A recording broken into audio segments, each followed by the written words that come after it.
আলহামদুলিল্লাহি রাব্বিল আলামিন ওয়াসসালাতু ওয়াসসালামু আলা সাইয়্যিদিল মুরসালিন আম্মা বা'দ আউযু বিল্লাহি মিনাশ শাইতানির রাজীম বিসমিল্লাহির রহমানির রহিম আসসালাতু ওয়াসসালামু আলাইকা ইয়া রাসূলাল্লাহ ওয়া আলা আলিকা ওয়া আসহাবিকা ইয়া হাবিবাল্লাহ আসসালাতু ওয়াসসালামু আলাইকা ইয়া নবিয়াল্লাহ ওয়ালা আলিকা ওয়া আসহাবিকা ইয়া নূরাল্লাহ। প্রিয় ইসলামী ভাইরা, আমাদের এই চ্যানেলের দর্শকবৃন্দ, সন্তানের সুশিক্ষা অনুষ্ঠানে আপনাদেরকে সাদর আমন্ত্রণ জানাচ্ছি।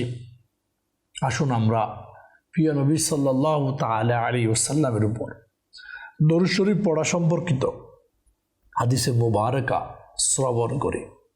হাদিসের মধ্যে আছে এইভাবে, যে ব্যক্তি প্রিয় নবী সাল্লাল্লাহু তাআলা আলাইহি ওয়াসাল্লামের উপর একবার দরুদ শরীফ পাঠ করে, আল্লাহ পাক ওই দরুদ পাঠকারীর উপর 10টি রহমত নাজিল করে, তার 10টি গুনাহকে ক্ষমা করে দেন, তার 10টি পত মর্যাদাকে বৃদ্ধি করে দেন। আসুন আমরা মহব্বতে একবার দরুদ শরীফ পাঠ করি। সাল্লু আলাল হাবিব সাল্লাল্লাহু তাআলা আলা মুহাম্মদ সাল্লাল্লাহু আলাইহি ওয়াসাল্লাম। একবার প্রিয় নবী সাল্লাল্লাহু তাআলা আলাইহি ওয়াসাল্লাম ইরশাদ করলেন এইভাবে, সবচেয়ে নিকৃষ্ট চোর হলো সেই যে নিজের নামাজে চুরি করে। সাহাবায়ে কিরাম আলাইহিম রিদওয়ানগণ আরজ করল, ইয়া রাসূলুল্লাহ সাল্লাল্লাহু তাআলা আলাইহি ওয়াসাল্লাম, কোন ব্যক্তি নিজের নামাজ কিভাবে চুরি করতে পারে? অর্থাৎ নামাজে সে কিভাবে চুরি করবে নামাজকে? এর জবাবে হায়াতুন নবী আখিরি নবী সাল্লাল্লাহু তাআলা আলাইহি ওয়াসাল্লাম ইরশাদ করলেন এইভাবে, সে তার রুকু ও সিজদা পরিপূর্ণভাবে আদায় করে না। অথবা এইভাবে ইরশাদ করলেন, সে তার রুকু ও সিজদায় নিজের পিঠ সোজা করে না।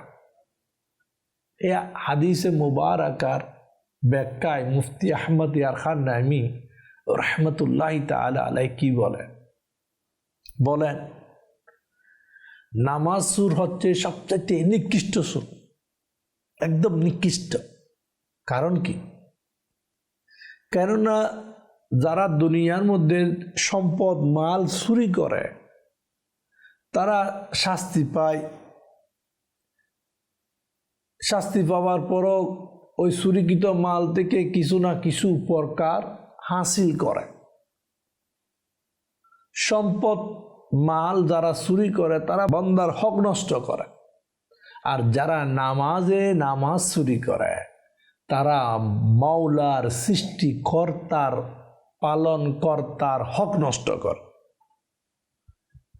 মুফতি সাহেব আরো বলেন, সম্পদ যারা চুরি করে এরা দুনিয়াবি শাস্তি পাওয়ার পর শেষ, আখিরাতে আর শাস্তি নেই। কিন্তু যারা নামাজ চুরি করে তাদের তো সব শেষ। তো অনেক সময় চুরকে যদি মালিক ক্ষমা করে দেয় সে পার পেয়ে যায়, কিন্তু নামাজ চুরের কোনো উপায় নাই। প্রিয় ইসলামী ভাইরা, মাদানী চ্যানেলের দর্শকবৃন্দ, আমরা এই হাদিসে মুবারাকায় যা শুনলাম খুব মনোযোগ সহকারে শোনার দরকার। আমরা যারা এই হাদিসে মুবারাকায় শুনলাম এখান থেকে আমাদের অনেক কিছু শিকার আছে। অনেকে আমরা তাড়াহুড়া নামাজ পড়তে পড়তে তাড়াহুড়ার মধ্যে রয়ে গেলাম, বদলাচ্ছি না। অনেকে নামাজের তকবীর নিয়ত বাঁধার দেরি, রুকুতে যেতে দেরি নাই, রুকুতে গেলে সিজদাতে দেরি নাই। কেমন নামাজ পড়ে, যেন তাড়াহুড়া করে সে ব্যায়াম করতেছে, এক্সারসাইজ করে। তো আমাদের সন্তান সন্ততি যারা এইভাবে, তাদেরকে আমরা পরামর্শ দিই, বুঝাই, নামাজকে চুরি না করি, নামাজের হক যথাযথ আদায় করি। দেখেন প্রিয় ইসলামী ভাইরা, মাদানী চ্যানেলের দর্শকবৃন্দ, কিতাবে আছে যারা নামাজের ক্ষেত্রে অলসতা করে, গাফলতি করে, অলসতার সাথে নামাজ আদায় করে, তাদের নামাজ কাল কিয়ামতে মাওলার পক্ষ থেকে তাদের মুখের মধ্যে নিক্ষেপ করা হবে। তো আমরা একটু নামাজে যখন দাঁড়াই তখন সব কিছু ফেলে দিই, দুনিয়ার জাত জঞ্জাল সব কিছু ভুলে যায়, একাগ্র চিত্তে নামাজ আদায় করি। এটা আমাদের ছেলে মেয়েদের জন্য হোক বড় শিক্ষা। দেখেন, নামাজের জন্য প্রত্যেক গার্ডিয়ানকে, আমার নবীর হাদিসে মুবারাকায় আছে, 7 বছর থেকে ছেলেদেরকে তালিম দিই নামাজের। 10 বছরে হলে একটু কঠোরতা দেখায় নামাজ পড়ার ক্ষেত্রে। এই দুইটি জিনিস কি আমি মা বাপ বর্তমানে আদায় করতেছি?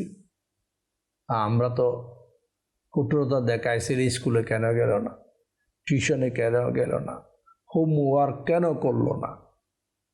এই ক্ষেত্রে আমরা অনেক সময় কঠোরতা প্রদর্শন করি। কিন্তু নামাজ মাওলার সাথে মেরাজ, নামাজ রহমত পাওয়ার মাধ্যম, নামাজ ইবাদতের মধ্যে আলা ভালা ইবাদত। এই সব ক্ষেত্রে আমরা আমাদের সন্তানদেরকে কি জাগিয়ে তুলি ফজরের নামাজে? আমরা আমাদের সন্তানকে কি প্রতি ওয়াক্তে নামাজ আদায় করছো কিনা জিজ্ঞাসা করি। আজকে একটা জিনিস আমরা জিজ্ঞাসা করি, বাবা খাবার খাবে না, বাবা নাস্তা করবা না, বাবা গোসল করবা না, বাবা স্কুলে যাইবা না, বাবা কলেজে যাইবা না। সব গার্ডিয়ান মা এই ভূমিকাটা বেশি রাখে। কিন্তু আমার প্রশ্ন, কয়জন মা আছে এমন, কয়জন বাপ আছে এমন যে নিজের সন্তানকে জিজ্ঞাসা করে, বাবা উঠো নামাজ পড়বো, বাবা জোহরের নামাজ আদায় করছো, আসরের নামাজ পড়ছো, মাগরিবের নামাজ পড়ছো, ইশারের নামাজ পড়ছো? করি না। একটা জিনিস আমি মাকেও বলবো, বাপকেও বলবো, যদি আমি আমার ছেলে মেয়েদেরকে যদি যথাযথ নামাজ হকের যেভাবে হক আদায় করা হয়, যেভাবে পড়া দায়িত্ব কর্তব্য, যদি ওইভাবে নামাজ ছেলে সন্তান পড়ে, তাহলে তার স্মরণ শক্তির মধ্যে, মেধার মধ্যে আল্লাহ পাক বরকত দিবে। কারণ নামাজ মানুষকে গুনাহ থেকে বাঁচায়, নামাজ মানুষকে অশ্লীল কর্ম থেকে বাঁচায়। আমরা সবাই চাই আমাদের ছেলে মেধাবী হোক, ভালো লেখাপড়া করুক, ভালো কিছু করুক। ভালো তখনই হবে আমরা আমাদের ছেলেদেরকে পবিত্র রাখি, তাদেরকে গুনাহমুক্ত রাখি, তাদেরকে মাওলার দরবারে দৈনিক 5 বার আন্তরিকতার সাথে সিজদাকারীওয়ালা বানায়, তারা হুরা করে নামাজ আদায়কারী না বানায়, লোক দেখানো রসম পালন করাকারীর মধ্যে না রাখি। বড় পীর আব্দুল কাদের জিলানীর জিন্দগির মধ্যে আছে 2 রাকাতে রাত চলে যেত। হ্যাঁ, আর রাবিয়া বছরের জিন্দগির মধ্যে আছে সিজদায় রাত চলে যেত। আল্লাহ পাক বুঝার তৌফিক দান করুন। প্রিয় স্নেহে ভাইরা, আমাদের যে দর্শকবৃন্দ, হযরত সাইয়েদনা হুযায়ফা বিন ইয়ামান রাদিয়াল্লাহু তাআলা আনহু এক ব্যক্তিকে দেখলেন যে নামাজ পড়ার সময় রুকু সিজদা পরিপূর্ণভাবে আদায় করছে না।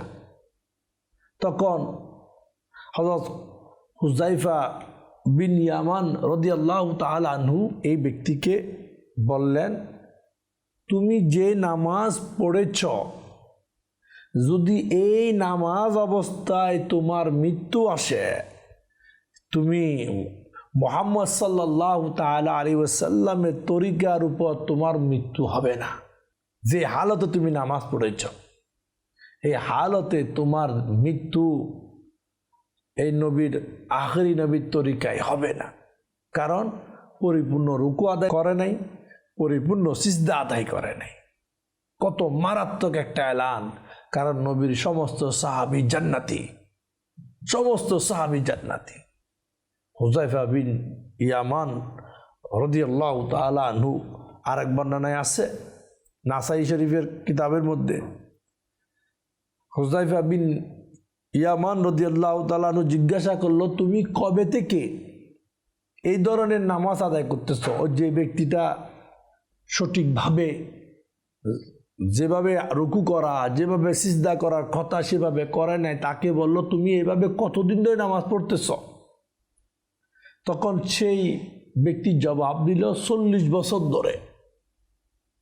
তখন হুযায়ফা বিন ইয়ামান রাদিয়াল্লাহু তাআলা আনহু বললেন, 40 বছর ধরে তুমি নামাজ পড়োনি, অর্থাৎ তোমার নামাজ হয় নাই, আর তুমি যদি এই অবস্থায় মৃত্যুবরণ করো তাহলে তুমি দ্বীনে মুহাম্মদের উপর মরতে পারবা না। কত বড় একটা কথা যারা নামাজের হক আদায় করে না তাদের জন্য। আজকে তো আমরা সামান্য অসুস্থ হলে গাবড়িয়ে যাই, সামান্য অভাব আসলে পরিবারে গাবড়িয়ে যায়।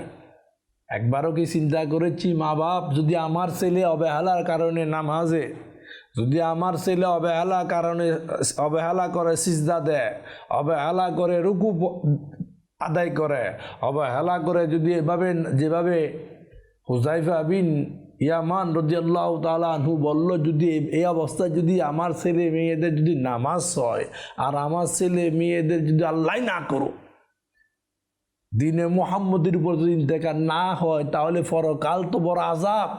আমি আমার মাকে বলি, বাপকে বলি, ভাইকে বলি, অভিভাবককে বলি, এই সংক্ষিপ্ত হায়াত জিন্দেগিকে কামিয়াব করার জন্য আমরা রাত দিন একটা ছেলের পিছনে মেহনত করি যেন তারা ভালো উচ্চ শিক্ষায় শিক্ষিত হোক, ভালো চাকরি হোক বা বিজনেস করুক, যেন তাদের আগামী দিনটা সুন্দর হোক।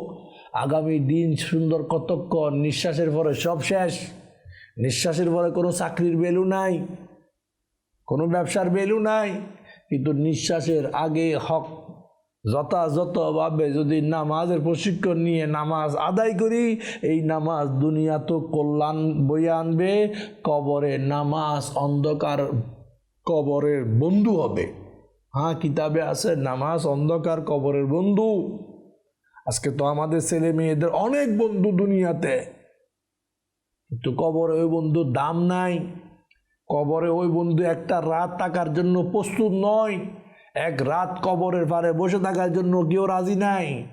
কিন্তু নামাজ যারা সত্যিকারভাবে নামাজের হক আদায় করে নামাজ আদায় করেছে, ওই নামাজ বলা হচ্ছে অন্ধকার কবরে আলো হবে, চেরাগ হবে, নূর হবে। তা আমরা আমাদের ছেলে মেয়েদেরকে নামাজের মোহাব্বত দিই, নামাজের মোহাব্বত দিই। সবাইকে বলি বাবা নামাজ আগে, আগে নামাজ তারপর পড়ালেখা, আগে নামাজ তারপর খাওয়া দাওয়া, আগে নামাজ তারপর যা কিছু করার করো। এখন আমরা বলি আগে তুমি পড়ালেখা করো তারপরে সব কিছু। ও আল্লাহর বান্দা, এটা কি? মাওলার সন্তুষ্টি ছেড়ে দুনিয়ার গোলামির দিকে যাইবা, কামিয়াবি নাই।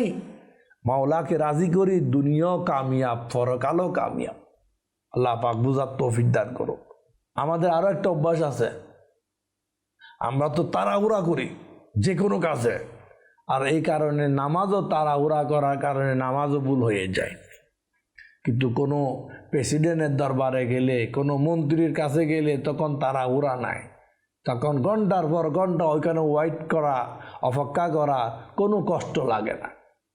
অথচ সবচাইতে উত্তম জায়গা দুনিয়ার মধ্যে আল্লাহ পাকের ঘর মসজিদ, ওই মসজিদে তাড়াহুড়া। আমাদের মধ্যে অনেক ছেলে আছে মসজিদে ঢুকে জুমার দিন সবার শেষে সালাম ফিরানোর দেরি বের হয়ে যায়। আমি আমার মাকে বলবো, বাপকে বলবো, ছেলেকে কখনো বলেছি কিরে বাবা তুমি এত তাড়াতাড়ি কেন আসছো? জুমার নামাজ কি 2 রাকাত শুধু? মুআক্কাদা 4 রাকাত কাবলাল জুম্মা কই? ফরজ 2 রাকাত জুমা পড়ছো, এরপরে 2 রাকাত আবার বাদাল জুমা আছে, সুন্নত মুআক্কাদা কই? এরপর নামাজগুলা কই? কেন তাড়াহুড়া করি? জুমাকে গরিবের জন্য হজের দিন বলা হয়েছে। এখন আমাদের অনেক ছেলে আছে খতিব বয়ান করতেছে, খুতবা পড়তেছে, এরা মসজিদের বাইরে আড্ডা দিচ্ছে, তার বাপ দেখতেছে, কিছু বলে না, ভাই দেখে কিছু বলে না। কেন রে ভাই? অথচ বলা হচ্ছে যখন জুমার আজান শুনো তখন কাজ কারবার সব বন্ধ করে নামাজের জন্য এসে যাও, নামাজের প্রস্তুতি নিয়ে নাও। এখন নামাজের কি হালত হয়ে গেল, আল্লাহ পাক বুঝার তৌফিক দান করো। কিন্তু ট্রেন স্টেশনে যেতে বলেন, বিমানবন্দরে যেতে বলেন, বিমান ছাড়া 2 ঘন্টা আগে গিয়ে হাজির এয়ারপোর্টে, যেন আমার সফর বাতিল হয়ে না যায়, যেন আমার টিকিট নষ্ট হয়ে না যায়, যেন আমি ফ্লাইট মিস না করি। ও আল্লাহর বান্দা, আমি আমার মা বাপকে বলবো, আমরা আমাদের ছেলে মেয়েদেরকে ভবিষ্যৎ উজ্জ্বল করার জন্য তাদের পিছনে মেহনত তো করি, কিন্তু ভবিষ্যৎটা অল্প দিনের না অনন্তকালের ভবিষ্যৎকে কামিয়াব করার জন্য ছেলে মেয়েদের পিছনে একটু সময় দিই। কণিকের নিঃশ্বাসের এই লাইফ জিন্দেগির এটা ভবিষ্যৎ না, হাকিকতে ভবিষ্যৎ শুরু হয় বন্দার কবর থেকে। কবর থেকে হাকিকতের ভবিষ্যৎ শুরু। আল্লাহ পাক আমাদেরকে বুঝার তৌফিক দান করুন। আমরা তাড়াহুড়া না করি নামাজের ক্ষেত্রে, তাড়াহুড়া করি দান সৎকার ক্ষেত্রে, তাড়াহুড়া করি মওতের আগে নেক কাজ করার মধ্যে, তাড়াহুড়া করি কোনো মৃত ব্যক্তি যদি মারা যায় কবর খনন হয়ে গেলে তাড়াতাড়ি দিয়ে দাও, দাফন করো। তাড়াহুড়া করি উপযুক্ত যদি বালেকা মেয়ে যদি বালিক হয়ে যায়, উপযুক্ত সন্তান ফেলে শাদি দিয়ে দাও। কিন্তু এগুলাতে কেউ তাড়াহুড়া করি না। নামাজে তাড়াহুড়া করি, জুমার দিনে তাড়াহুড়া করি, জানাজায় গেলে তাড়াহুড়া করি, টাইম নেই, তাড়াতাড়ি করো। মৃত ব্যক্তিকে সামনে রেখে ওয়াজ নসিহত করা এটাও নবীর সুন্নত, কিন্তু এগুলা শোনার কেউ আগ্রহ নাই, বলে কাজ অনেক, তাড়াতাড়ি করো। তাড়াতাড়ি নেক কাজে করার জন্য বলা হয়েছে, তাই বলে যথাযথ সিজদা করব না, রুকু করব না, তাড়াতাড়ি করে নামাজটাকে নষ্ট করব। এখন সামনে আসতেছে রমজান, অনেক লোক এমন আছে তাড়াতাড়ি করে করে নিজের তারাবির নামাজটাকে নষ্ট করে দেয়।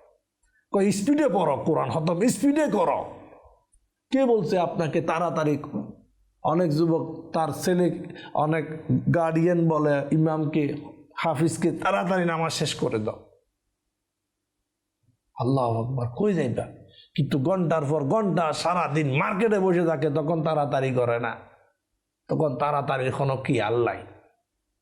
আল্লাহ পাক আমাদেরকে বুঝার তৌফিক দান করুক।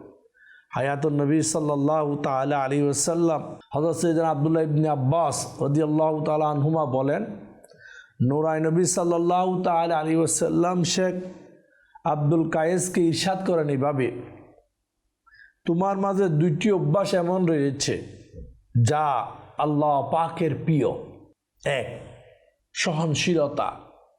2, তুমি তাড়াহুড়া করো না। এই 2টা অভ্যাস মাওলা পছন্দ করে। আরো কি? হযরত সাহাল বিন সাআদি রাদিয়াল্লাহু তাআলা আনহু বলেন, রাসূল আরবি সাল্লাল্লাহু তাআলা আলাইহি ওয়াসাল্লাম ইরশাদ করেছেন এইভাবে, অশান্তি মাওলার পক্ষ থেকে, আর তাড়াহুড়া করা, তাড়াতাড়ি জলবাদি তাড়াহুড়া করা শয়তানের পক্ষ থেকে। এই হাদিসের ব্যাখ্যায় মুফতি আহমদ ইয়ার খান নাইমি রহমতুল্লাহি তাআলা আলাইহি কি বলেন, দুনিয়াবি ও দ্বীনি কাজে প্রশান্তিতে করা আল্লাহ পাকের ইলহাম, আর তাড়াহুড়া করা শয়তানের কুমন্ত্রণা। এখানে আরেকটা জিনিস বোঝা দরকার, নেকির কাজে তাড়াহুড়া করো, ভালো কাজে তাড়াহুড়া করো, গুনাহ হয়ে গেলে তওবা তাড়াহুড়া করো, কিন্তু নামাজে তাড়াহুড়া করার জন্য বলা হয় নাই। কোরআনে তাড়াতাড়ি করে পড়ার জন্য বলতে হয় নাই। কোরআন তার তিলের সাথে আদায় করো। সব কিছু বুঝতে হবে, কোন জিনিস আমরা তাড়াহুড়া করব আর কোন জিনিস প্রশান্ত মনে আদায় করব। তো নামাজ হচ্ছে প্রশান্ত মনে আদায় করার একটা ইবাদত। আর তাড়াহুড়া গুনাহ হয়ে গেলে মাওলা মাফ করে দাও, এটার জন্য তাড়াহুড়া করো। এখন আমরা শুধু তাড়াহুড়া করি, উল্টা। আল্লাহ পাক বুঝার তৌফিক দান করো। প্রিয় ইসলামী ভাইরা, আমাদের চ্যানেলের দর্শকবৃন্দ, আর অনেক ছেলে, অনেক মেয়ে আছে, ছেলেও আছে, তাড়াহুড়া করে কাজটা করে অগোছালো রেখে যায়। তাদেরকেও আমরা যারা ঘরের কর্তা মা বাবা বুঝায়, বাবা আরামসে ধীরে ধীরে সুন্দরভাবে কাজটা করে নি, তাহলে কি হবে? কাজটা সুন্দর হবে। আর তাড়াহুড়ার মধ্যে আপনি দেখবেন বাইক অ্যাক্সিডেন্ট তাড়াহুড়ার মধ্যে হয়, গাড়ি অ্যাক্সিডেন্ট ওভারটেকের মধ্যে হয়, তাড়াহুড়ার মধ্যে সামান একটা আপনি ফেলে আসবেন, ভুলে যাইবেন, যে কোনো একটা না একটা হয়ে যাবে। সেটা ছেলেদেরকে মেয়েদেরকে আমরা সব কাজে বলি মধ্যম পন্থা অবলম্বন করো, না সুলু না স্পিড, মিডিয়াম। এটা লাইফের জন্য সবচেয়ে বেস্ট, সবচেয়ে উত্তম, যেভাবে আমরা ক্ষতি থেকে বেঁচে যাব। আল্লাহ পাক বুঝার তৌফিক দান করো। তাড়াহুড়ার মধ্যে অনেক ক্ষতি আছে, ইনশাল্লাহ আগামী অনুষ্ঠানে শোনার চেষ্টা করব। তাড়াহুড়া, সিদ্দিক আকবর রাদিয়াল্লাহু তাআলা আনহু বলতো তাড়াতাড়ি করো নেক কাজে। এখন আমরা তাড়াতাড়ি করি পয়সাওয়ালা হওয়ার জন্য, চুরি কর, বাটফারি কর, আঙ্গুল ফুইলা কলা গাছ হয়ে যা। আল্লাহর বান্দা, আমাদের পূর্বকার বুজুর্গরা তাড়াতাড়ি করার জন্য বলেছে নেকির কাজে। এখন আমরা তাড়াতাড়ি পয়সাওয়ালা হওয়ার জন্য আরেকজনের সিনাই অ্যাটাক করি, এগুলা সব 2 নম্বরে। আল্লাহ পাক আমাদেরকে বুঝার তৌফিক দান করুন। আমরা আমাদের সন্তানকে হালাল পন্থায় পরিচালনা জীবন ধারণ করার জন্য উৎসাহ প্রদান করি, নো টেনশন। তাদেরকে আমরা এমন করে না তুলি যেন সে আমার ডিমান্ড পুরা করে। সে ডিমান্ড পুরা করবে মাওলার, সেই ডিমান্ড পুরা করবে হায়াতুন নবীর তরতরিকার, সেই ডিমান্ড পুরা করবে সর্বদা কোরআন পাঠে, সেই ডিমান্ড পুরা করবে প্রশান্ত মনে শান্ত মনে নামাজ আদায় করে, সেই ডিমান্ড পুরা করবে জবানটাকে জিকিরের মধ্যে রেখে। এটাই হোক আজকে আমাদের ছেলে মেয়েদের মূল ওয়াজিফা, মূল কর্ম। দেখবেন সব সুন্দর হবে। যতক্ষণ বান্দা মাওলা জিকির করে ততক্ষণ ওই বান্দা বন্দির উপর, ছেলে হোক মেয়ে হোক সবার উপর আল্লাহর রহমত নাজিল হয়। আর যখন এখান থেকে গাফিল, তখন যা হওয়ার আমাদের সামনে। আল্লাহ পাক আমাদেরকে গাফিল হওয়া থেকে হেফাজত করুক, নেক কাজে নেকির পথে। আর যদি টিভি দেখার বেশি শখ, মাদানী চ্যানেল দেখি, গুনাহ ভরা দেখা থেকে নিজেকে হেফাজত করি। দেখি তো শরীয়ত মোতাবেক মাদানী চ্যানেল দেখি, না দেখি তো গুনাহওয়ালা দৃশ্য না দেখি। আল্লাহ তাআলা আমরা যা শুনলাম এই শোনার উপর আমল করার তৌফিক দান করুক। সাল্লু আলাল হাবিব সাল্লাল্লাহু তাআলা আলা মুহাম্মদ সাল্লাল্লাহু আলাইহি ওয়াসাল্লাম।